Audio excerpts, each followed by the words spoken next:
Well, welcome back to Nightline for our special ABC News coverage of the Iowa caucuses. Your voice, your vote. I'm Terry Moran. We're going to go back to ABC News headquarters in New York. Diane Sawyer and George Stephanopoulos standing by for a roundtable on, guys, what is now not just one of the tightest races in Iowa caucus history, but the biggest turnout in the history of the Iowa caucuses. Take it away. That's right, but not by so much. I think it's about 3,000 more than 4 years ago, Terry. We've been talking about what this means now for the race in November. Yeah, and when brought in out, we're going to bring in our political analyst, Matthew Dowd, also Republican strategist, Leslie Sanchez. And I guess the first question is, who wins a tie tonight, Matthew Dowd? Is it Mitt Romney, the candidate with the national organization, the money, the resources to go forward, looking forward to New Hampshire, or is it Rick Santorum, the guy who came out of nowhere and has tied the front runner? Well, this race has been about one thing the whole time. It's been about Mitt Romney maintaining his stable lead. He got the same exact percentage, it looks like, that he did 4 years ago when he finished second. And who was going to be his competitor, the non-Mitt Romney?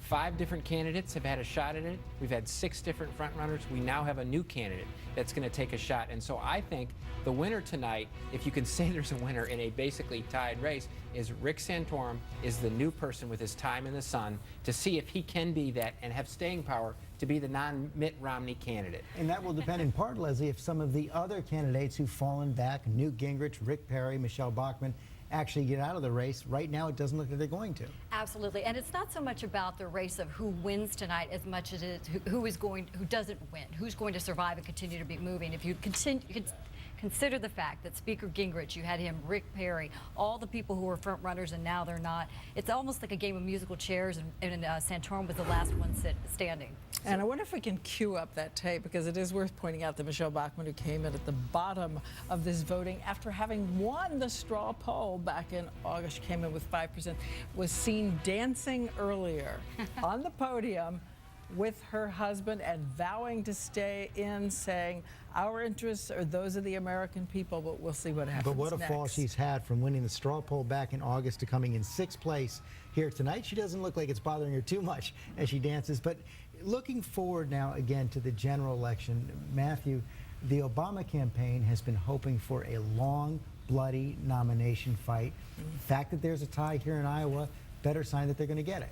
Yeah, the Obama campaign knows they're in a very vulnerable position. The president is in an incredibly vulnerable position. His job approval numbers are not high, the consumer confidence is low, and the wrong direction of this country is high. And the Republican voters out there and the candidates know this is a nomination worth having. But the longer it goes and the more bloody it gets is a gift to the Obama campaign, because it prevents a candidate from coalescing the Republican support and moving on towards the general election. It's not a huge problem, but it is a problem for the Republicans. Leslie, what is the #1 thing Romney has to do now?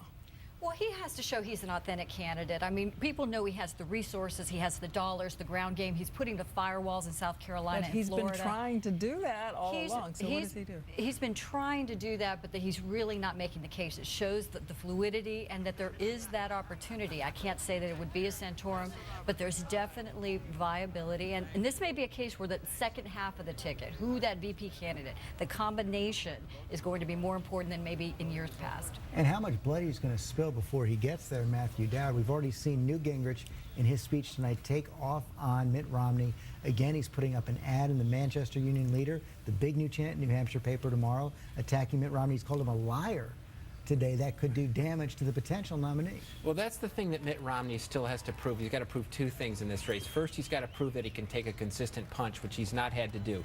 Everybody else that's risen has had to take negative attacks, and they've fallen. Mitt Romney has not suffered. But as you say, Newt Gingrich is going after him, and we hear John Huntsman is about to start a campaign against him in the next week in New Hampshire. The other thing that he has to prove is he's got to prove that he can get more than 25% of the vote. He did not, even though he tied, or he may pull out a squeaker if it in the end tonight, he has not proved he can get more than 25% of the vote outside of New Hampshire, and that's a problem. Well, if I can make a shameless plug, I just want to say, too, we have a debate on Saturday night coming up in New Hampshire, and it could be a real crucible debate. Already signs that everyone is going to be going after Mitt Romney, and will Mitt Romney then have to go after Rick Santorum?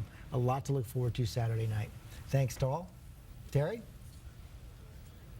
And thank you, George and Diane. Listening to the roundtable there, it feels here as well, it's almost a kind of none of the above caucus. Now, no one quite captured the imagination of the majority of the caucus goers, obviously, and we will be right back with more of ABC News special coverage of the Iowa caucuses.